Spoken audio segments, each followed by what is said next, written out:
Good morning and welcome everyone to today's focus for Tuesday, November the 29th, 2022 at 10:47 a.m. Central Time.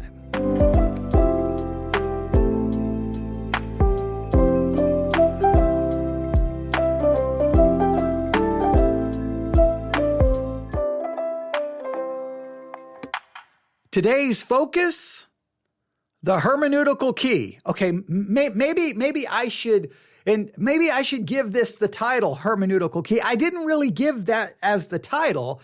I gave the title Sovereign Grace and Mercy. So I don't know. Should I call this the hermeneutical key or should I call this Sovereign Grace and Mercy?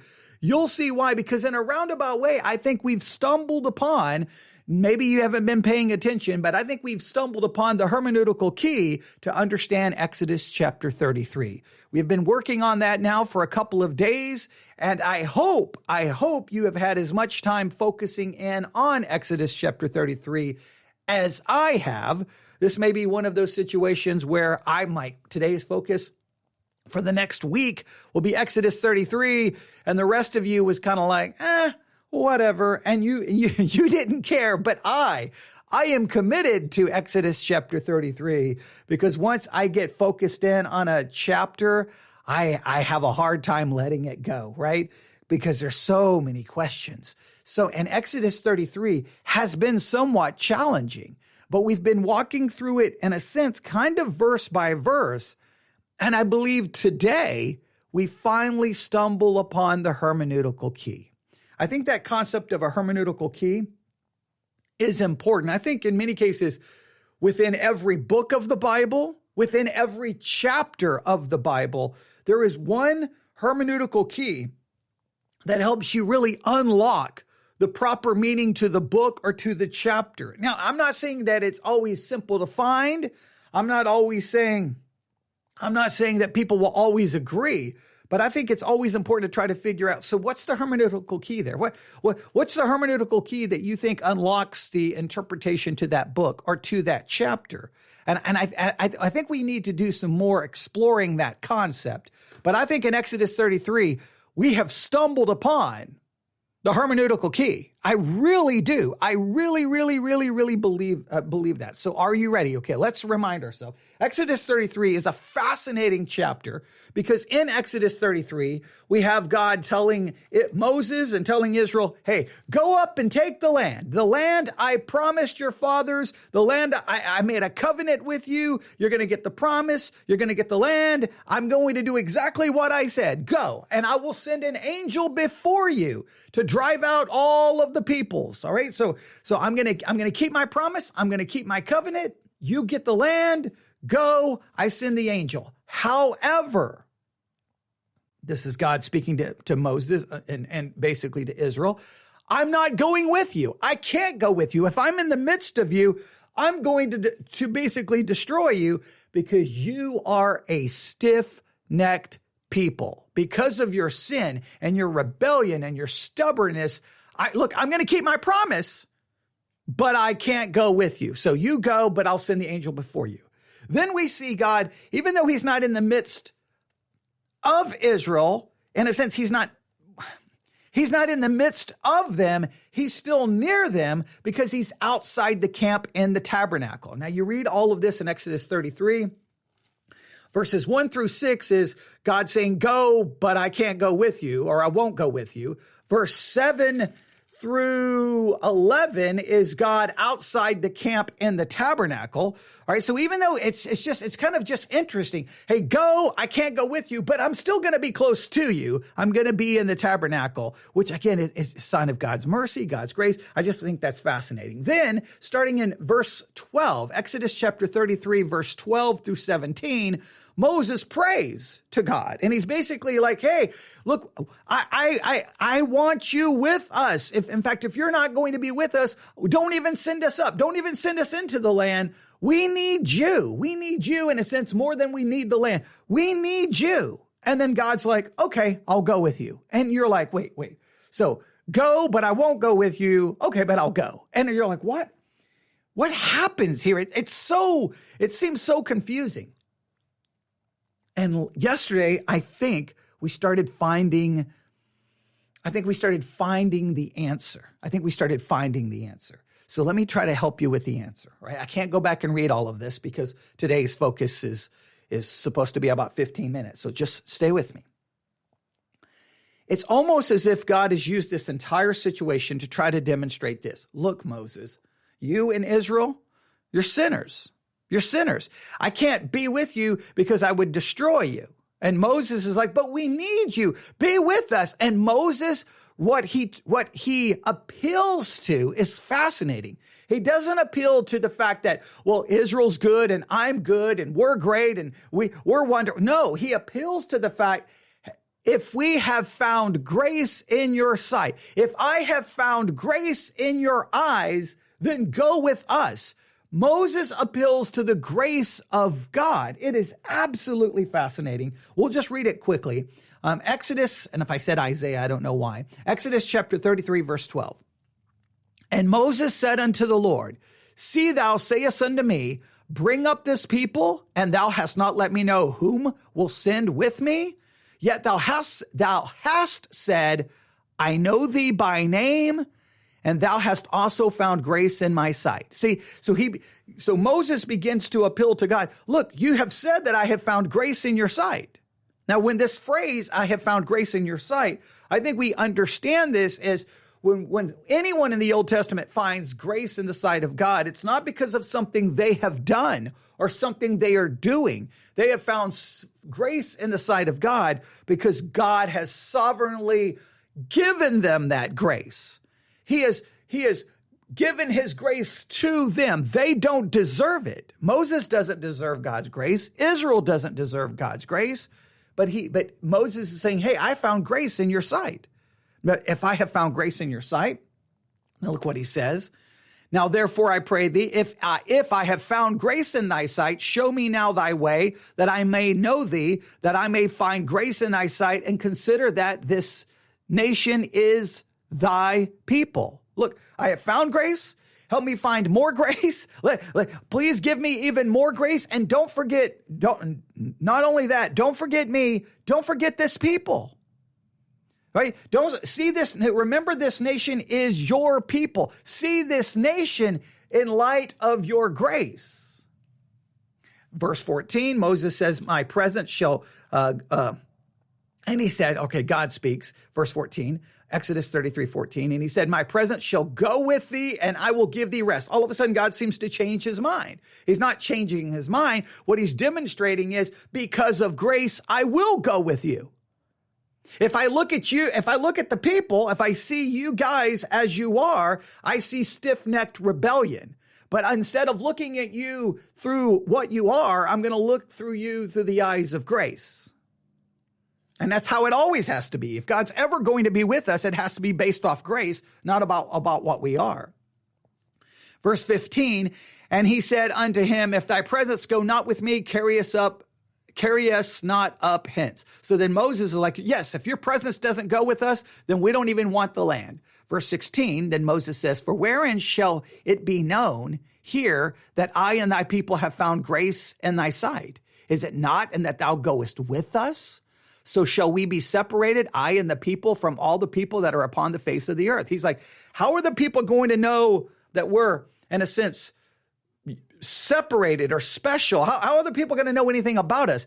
It's not going to be based off how we live. Look, if the world would have looked at Israel, they would have been like rebellious, sinful, idolaters, ungodly. I mean, over and over and over and over. So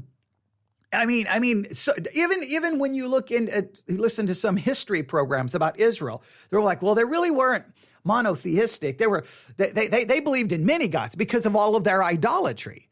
So even history, when they look at Israel, they're like, yeah, I don't know if they just believed in one God. They were constantly worshiping idols because Israel was constantly sinning. So what separated Israel from the other nations wasn't their godliness, their strength, and their wisdom. It was the presence of God, and he was there by grace.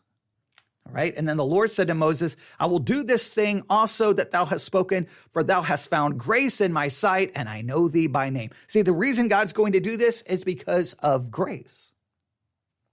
Now, To me, that's already given us the clear clue. That tells me that the whole reason God appears to quote unquote change his mind, he wasn't changing his mind. It was either, if I look at you and see your sin, I can't go with you, I would destroy you. But instead, I'm going to see you through my sovereign grace. And to drive this point home is the hermeneutical clue, the hermeneutical key that we come to today. Exodus 33:18.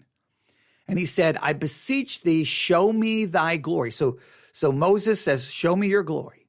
And he said, now look here carefully. This is God speaking to Moses.